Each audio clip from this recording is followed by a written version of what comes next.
What's up, everybody, and welcome back to another episode of Stu. Hi, Dad. Hi, daughter. How are you today? Oh, I'm great. Aw, okay, so whenever I think about you, I'm like, aw, what was it like for you to become a dad? I think it was one of the most incredible things that ever could happen to a man or a woman, period. Mm-hmm. I think I I don't know how a woman actually feel, but me, I was so overjoyed to see you and to pick you up and to hold you and to smell on you. It was just so wonderful to me. Aw, okay, so take me back. Mom told you, guess what? I'm pregnant. What was going through your mind, like in that moment? I was like, wow, thank you, Lord. No. You're going to let me be a father, a overseer of your greatest creation. Mm-hmm. That's why I really think. Yeah. I just really thank God right then, because I always wanted to be a dad. Because the happiest time I ever seen my father Yeah.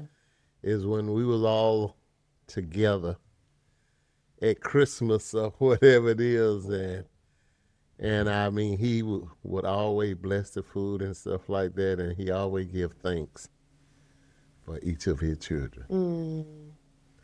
So I just think it's normal, but I never had kids at the time. I was like, okay, it was just routine.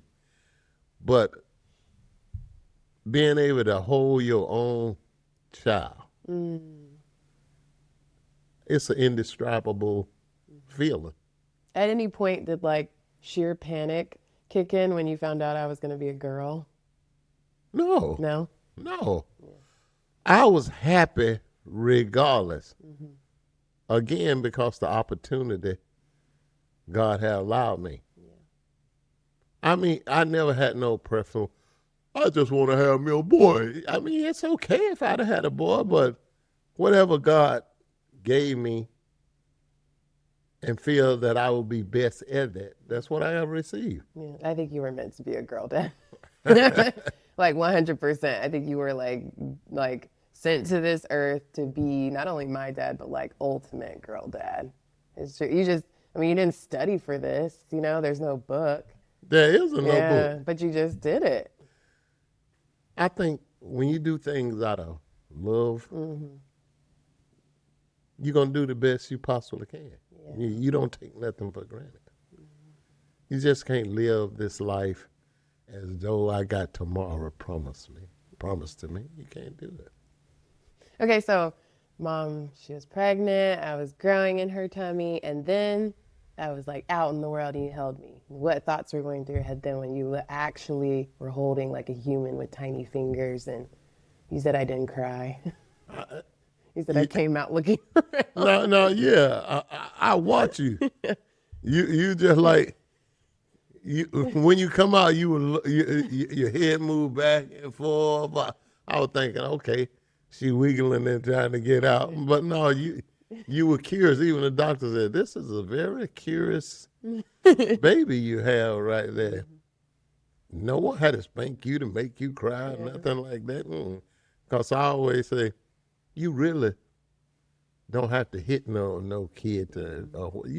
We the only species I think in the world that hit their kid to respond. But most, because the animal's so high up, sometimes you see on TV where the animal flop hit to the ground, but immediately you see the mother go lick them or whatever it is to get the scent off of them to keep them strong, so the predators don't come around. Because I mean, kids are very vulnerable at that time, and mothers, oh, they would do whatever it takes. I don't care what species, an animal, or whatever. Just the idea of being a mother, they're gonna do whatever it takes to protect those babies, and could kill you just to see you die to protect those babies. I mean, that's some strong love there. Well, what did you think when wiggling fingers, toes, eyes looking all around the room. I was actually here. Then what? Like, what was going through your head? No, thank you, Lord. Thank you, Lord. Yeah. I didn't sit there and think, oh man, I got to do this and then do that. No, I had thought about preparing even before you were conceived. This is why I love you. Because, like, I think sometimes in my head I can think, man, I wonder if my dad experienced any panic, any worry, any just like, what am I going to do when this person comes here to this earth that I'm responsible for? But you're saying that's not what came through your No, head. because I knew I had did everything within my capability and my power at that time Yeah. to welcome your arrival. Okay. Because I knew someday it was going to happen. So then I grew up, like through each stage of my life. Let's talk about like when I was a little kid. What thoughts went through your head as a dad? I was just amazing to see how you would develop, what you would do, or whatever it is. I never met you before. Yeah. I was just watching you. I mean, I was learning you along with you discovering who we were as parents. It's the same thing. Yeah. It just wasn't a one-way street. Yeah. I was supposed to know a little bit better because I was a dad, Yeah. but I didn't expect you to know anything. But kids always, and I used to ask my mother when my little brother and sister was little, and sometimes she, oh, go get a baby bottle or whatever it is, and you give a kid a bottle, they just be looking at you like, why did they looking at you like that? She said, no, they just studying you. I was studying me. She said, yeah. Oh, you become familiar to them. They just can't tell you, but you come familiar with them. Or like, oh, I think I always do that too when I was a baby because I remember I would always be like, yeah, I know you. But I thought that was just because you was a kid. They were curious. You always want to feel as a kid. Put their finger on everything. They touch everything, and that's the way they learn about the world around them. Yeah. They touch, feel. I mean, I remember that. I used to always be like, yeah. And when you was small and your mother would wake up through the night, and I used to, when you would only cry when you were need changing or hungry, but it wasn't no cry. It was just, yeah, we'll go in there like I'm seeing what's wrong. I always rush in there and see what's wrong.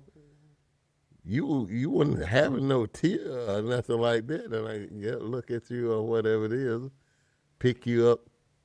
I was like, man, she want to be here. I was still trying to mimic what my parent did to the little kid, and if you continue to cry, I know it's time for you to eat. yeah.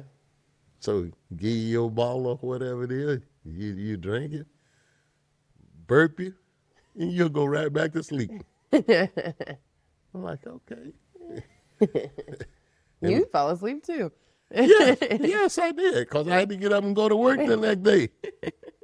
I was just wondering, did that contribute to my sleep apnea, my sleep problem? Because I don't know. I mean, it looked like I was, I never fall into a deep sleep or whatever it is, because when something went wrong or whatever it is, I would get up through the night and go in there and check you, put my ear to your little chest, see what you No. breathing, or sit there and watch you, and and see that little stomach going like a heartbeat. Yeah, she okay. Here and that, this and this and that, and I was like, okay, she all right. I can go lay back down.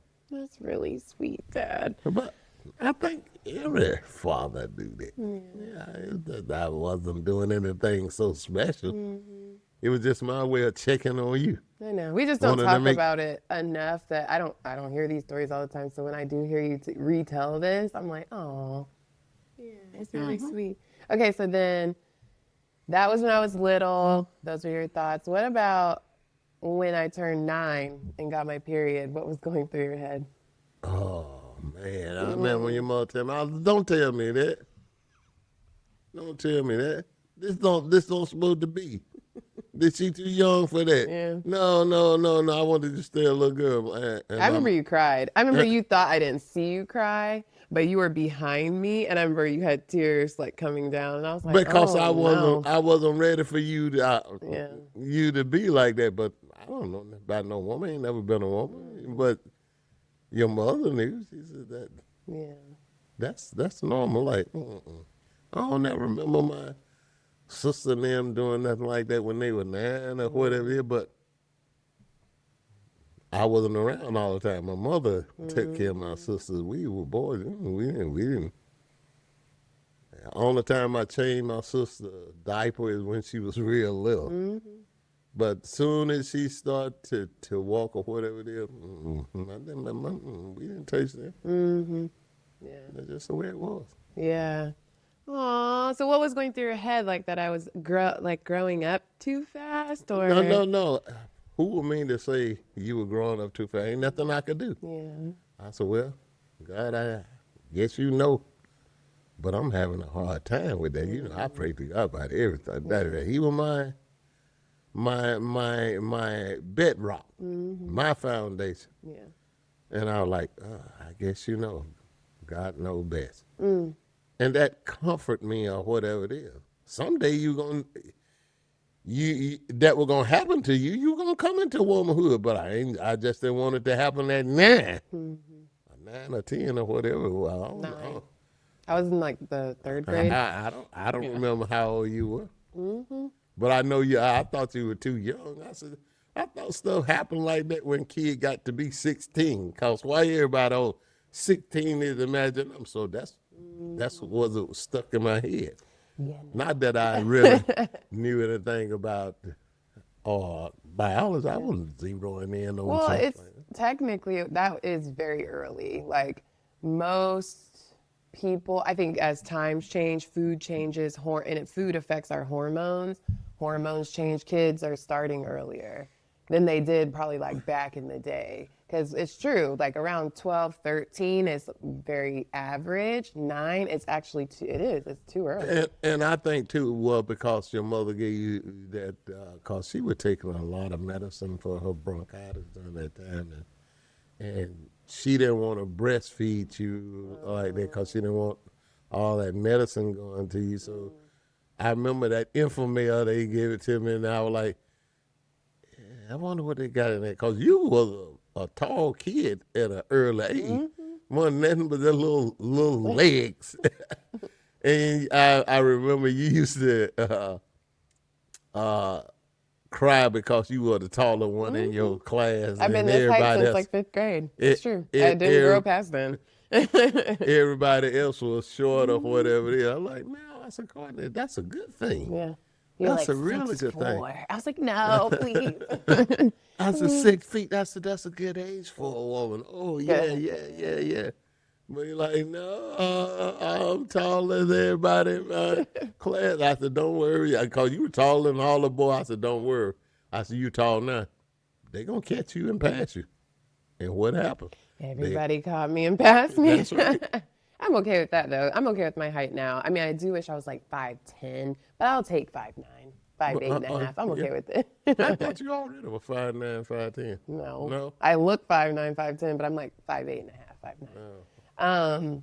Okay, so then what was going through your head when I entered like middle school and high school as your daughter?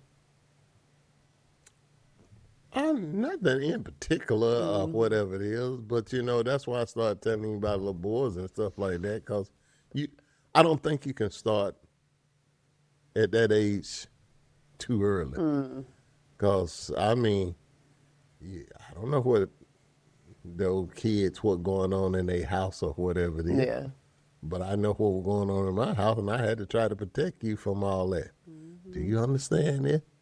I tried to be appropriate at your age level so you understand. You told me everything still though. Yeah, but in a way, I don't know whether you understood. Oh, I understood. At that early age. I understood everything you were trying to tell me. You would speak in like, what are they called? Like poems and parables and stuff. Sometimes I'd be like, what does that mean? But I'd be like, oh, I got it. As I started experiencing things and high school and middle school and stuff, and I Oh, when got you it. get to high school, I knew you was already ready then, cause Yeah. You had to I lay had it to. out.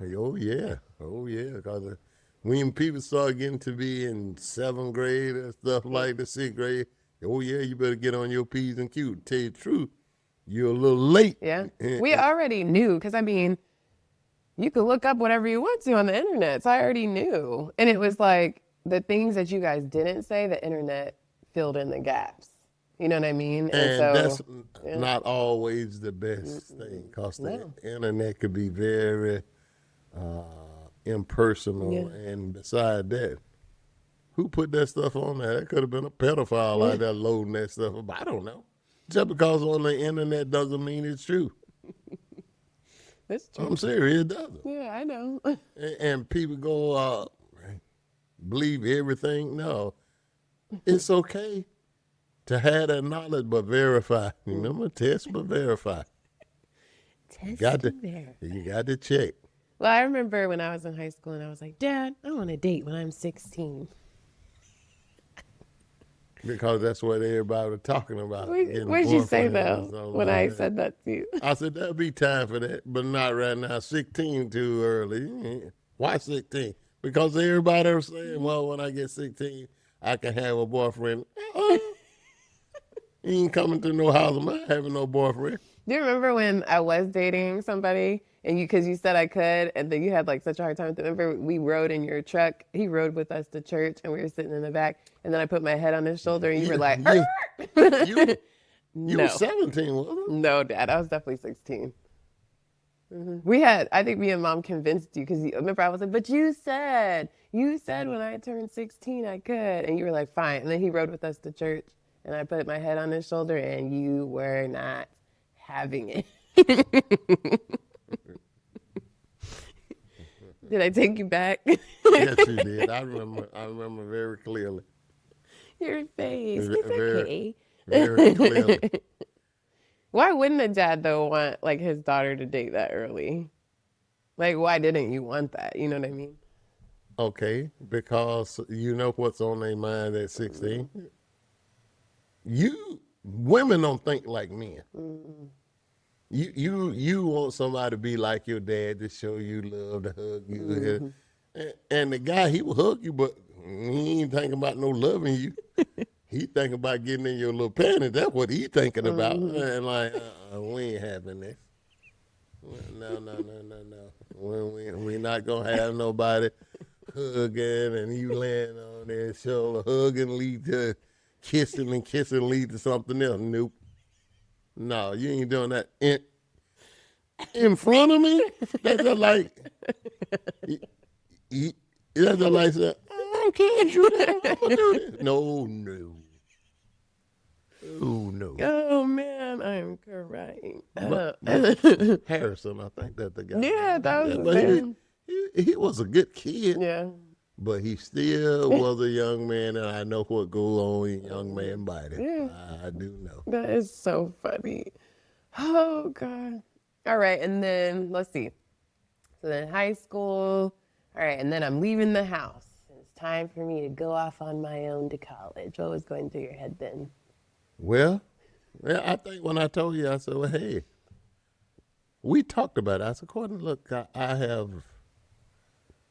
did everything I possibly can to prepare you to be out on your own. You get ready to go to college and you're going to be there by yourself. And you're going to be around people you don't know. So don't be so gullible, too, because you didn't grow up with none of them.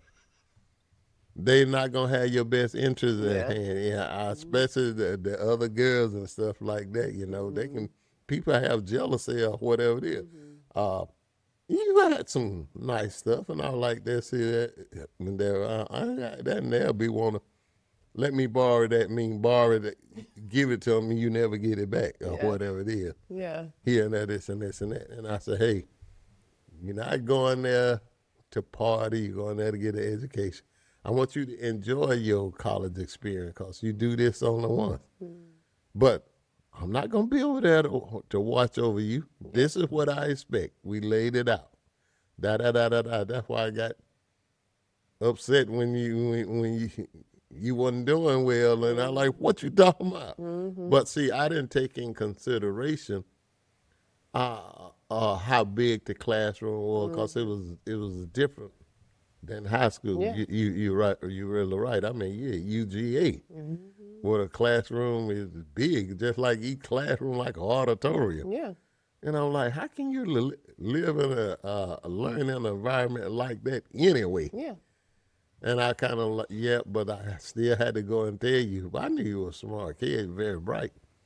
You were clever. Look, yeah, I'm not paying no money to do this and that or whatever it Yeah, is. You can I go there to remember that have a good conversation like it was a, the other day, a Dad. good time or You whatever it were is. like, I'm not paying for you to have a vacation and have a good time. You're like, you're going to school to learn. And I was like, That's right. okay. You're like, And you a will come good back. time is always Yeah. out there to have. Yeah, that's But you get your education now. You're mm-hmm. not going there to party.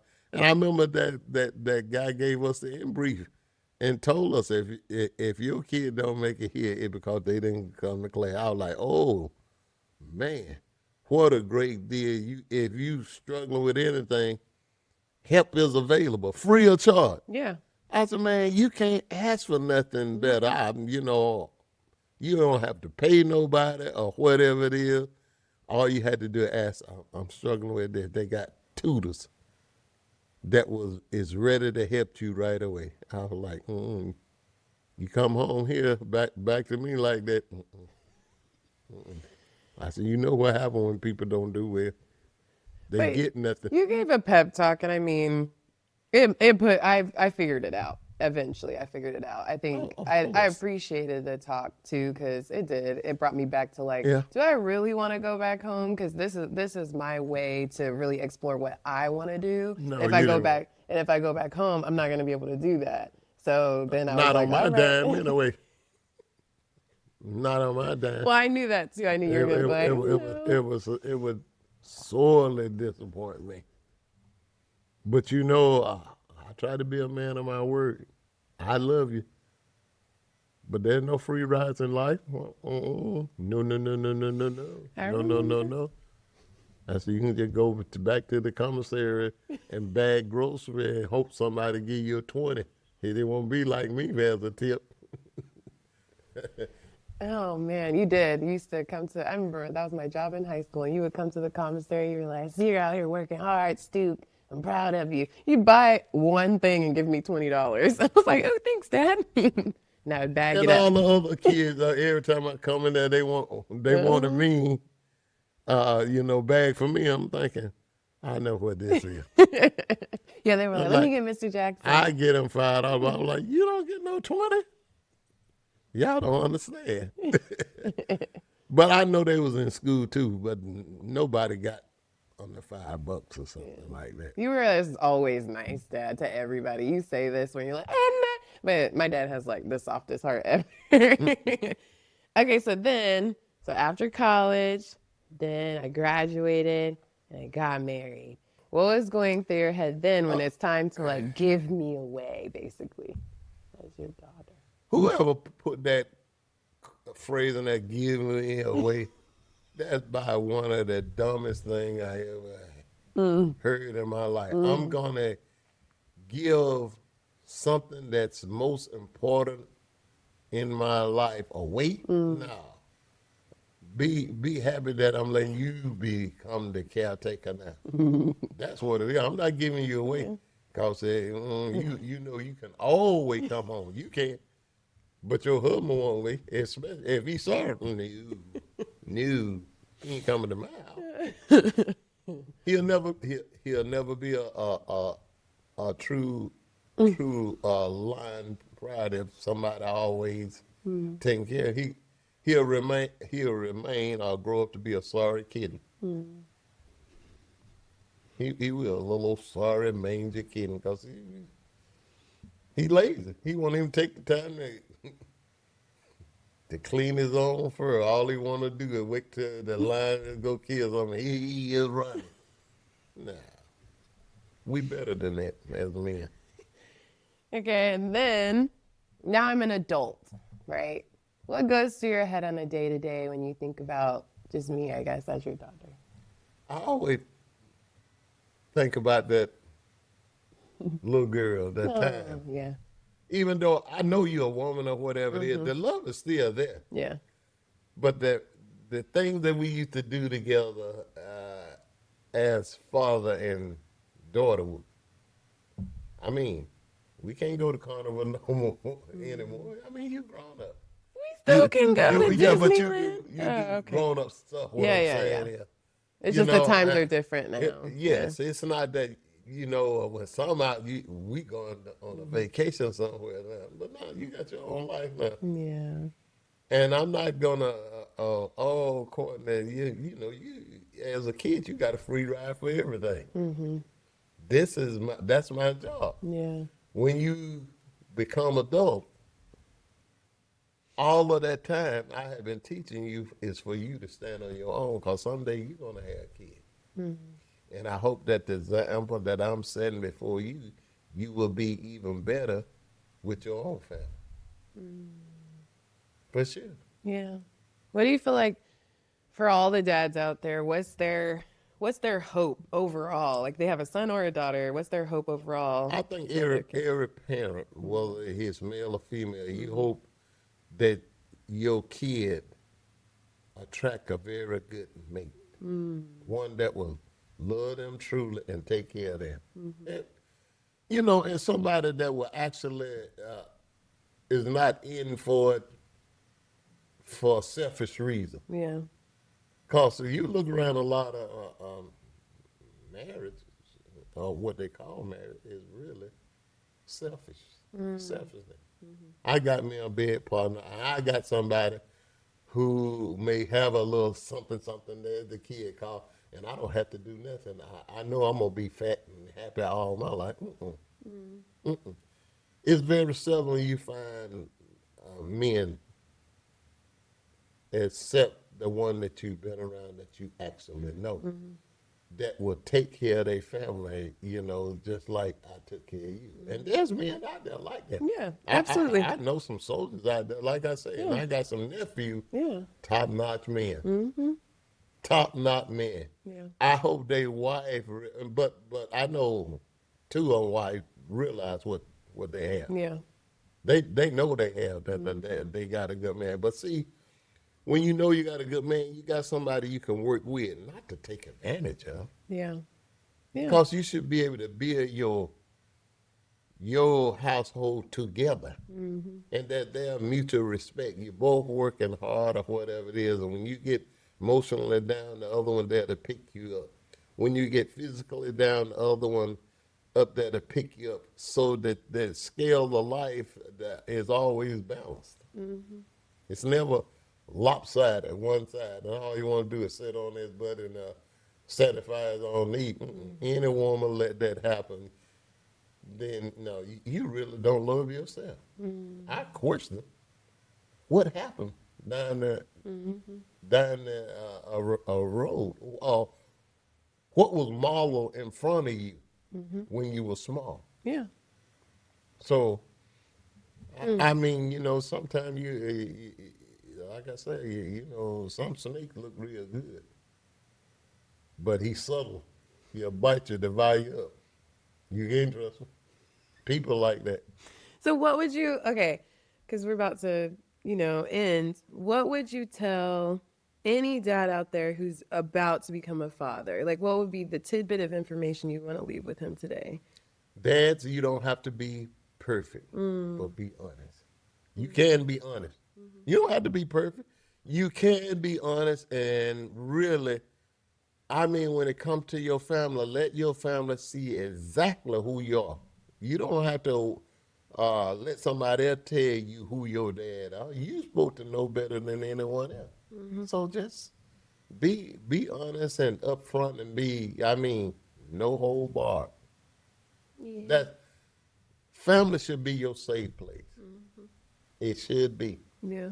It should be a place that you can't wait to come home to, cause you can shut the world behind you and go in the den and be surrounded with people that love you and that won't judge you if you decide that a fart slipped out that you boot. And they're like, woo, what was that? Oh, I booted. It's true. It's true. Oh, Dad, I love you. I love you too, daughter. I'm serious. Like, Oh, I'm just serious. hearing what you had to say in the beginning about becoming a dad, like, that was incredible. Like, I just didn't, we don't know until we ask, right? And I think this You podcast, like, didn't know that? no. Of course I knew that, but I'm saying this podcast is really pointed in the questions, and so Oh, it brings yes. up very pointed answers, you know. And I'm like, Mm-hmm. oh wow, like I feel all the things from you. I feel that energy around me, and sometimes it being articulated into words is it's just a different level. When Yeah. you're able to articulate feelings into words, it just takes it to another level. And then just not only words, I wanted to make sure that you know by my deeds Yeah, too. and you did that. It got to be they got to both be words and deeds. Yeah. It got to be a corresponding, coordinated effort on both ends. That's true. I just can't go and tell you, oh, Courtney, I love you, but I didn't do nothing for you. What part of me did you love? What? What I can become? Yeah. Yeah. Did No. you love me for me? Really? Yeah. That's true. It makes you wonder.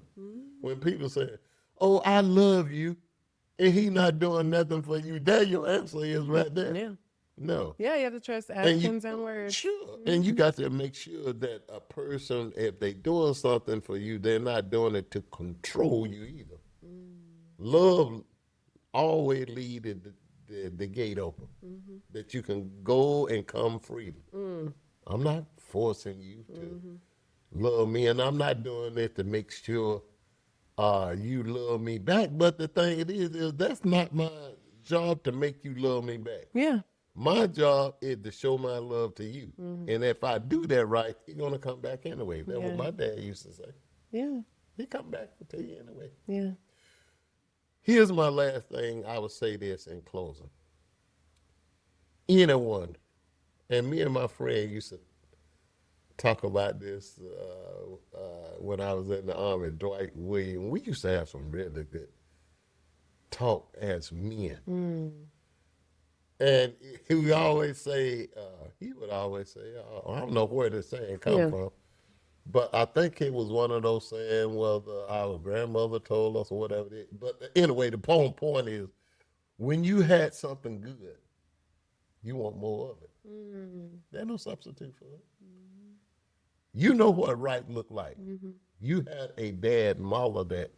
Yeah.